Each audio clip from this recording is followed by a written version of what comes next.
नमस्कार दोस्तों, मैं डॉक्टर आशु कुमार। मैं यहाँ एम्स में यूथ फॉर इक्वलिटी का कोऑर्डिनेटर हूँ और हम लोगों ने एक नई राजनीतिक धारा निकाली है जिसे हम लोग कहते हैं पॉलिटिक्स ऑफ इंडिविजुअल्स, अकेले आदमियों की राजनीति। तो हमें आप लोगों से इसी के बारे में कहना है। पॉलिटिक्स ऑफ इंडिविजुअल्स की बात कहाँ से आई?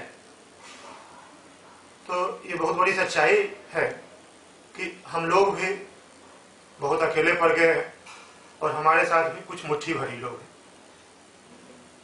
और हमने जब पता करना शुरू किया तो हमें लगा कि हमारे जैसे जितने तमाम संगठन थे उनकी भी यही दशा है। लोग आपस में लड़ झगड़ रहे हैं, बहुत थोड़े लोग हैं। तो हमारा आपसे कहना है कि हमारी नजर में अकेले पड़ गए लोग हैं जो लड़ते तो हैं पर निराश है, और लड़ाई बंद नहीं होनी चाहिए। और आशा की बात यह है कि भीड़ की राजनीति के दिन लद रहे हैं। अब अकेले आदमियों की आवाज सुनी जाने लगी और अकेला आदमी बहुत कुछ कर सकता है। तो इसी आह्वान को लेते हुए मेरी एक कविता है, अकेले आदमियों के गीत। तो मैं इस कविता के माध्यम से आप लोगों से आह्वान करना चाहूंगा कि आइए और हमारे इस आंदोलन को में शरीक होइए। कविता शुरू होती है, सबसे अच्छी कविता। आप लोगों ने अवतार सिंह पास की कविता सुनी होगी कि सबसे खतरनाक होता है।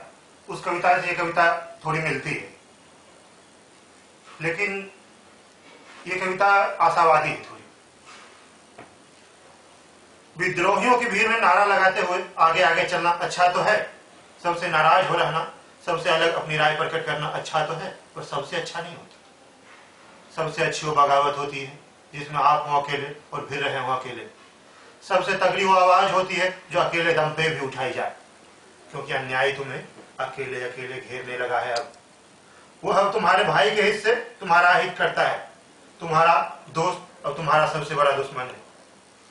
किसी नकारे वक्त पे शहीदों के गीत पढ़ना अच्छा तो है, पूरे वक्त को नपुंसक करार देना अच्छा तो है, पर सबसे अच्छा नहीं होता। सबसे अच्छी वो कविता होती है जो खुद के मर्जी में जिंदा दिली के साथ पढ़ी जाए, क्योंकि अब शहादत के गलत मायने पढ़ाए जाने लगे हैं। अब वह तुम्हें अकेले अकेले मारने लगा है। तुम्हारी मौत तुम्हारे भाई की जिंदगी है। सबसे अच्छा वो गुस्सा होता है जिसमें तुम्हारी मर्दानगी की झलक मिलती हो, क्योंकि वह अब सिर्फ अकेले आदमियों से डरता है। भीड़ के हित पे उसकी राजनीति है।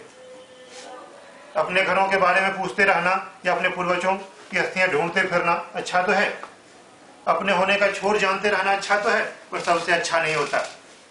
अब उसने तुम्हारी बीवियों और बच्चों के हित भी तुमसे अलग कर दिए। अब तुम्हें अपने ही लोगों के खिलाफ आवाज उठानी होगी।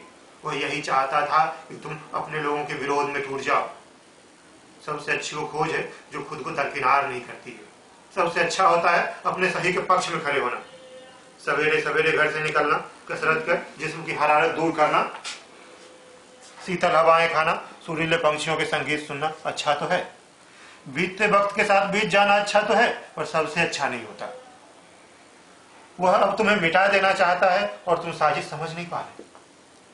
सबसे अच्छा वो सूरज होता है जो ठीक तुम्हारे सर के ऊपर चढ़ता है और जिसके लगते धूप का कोई टुकड़ा तुम्हारे जिस्म को छलनी कर देता है।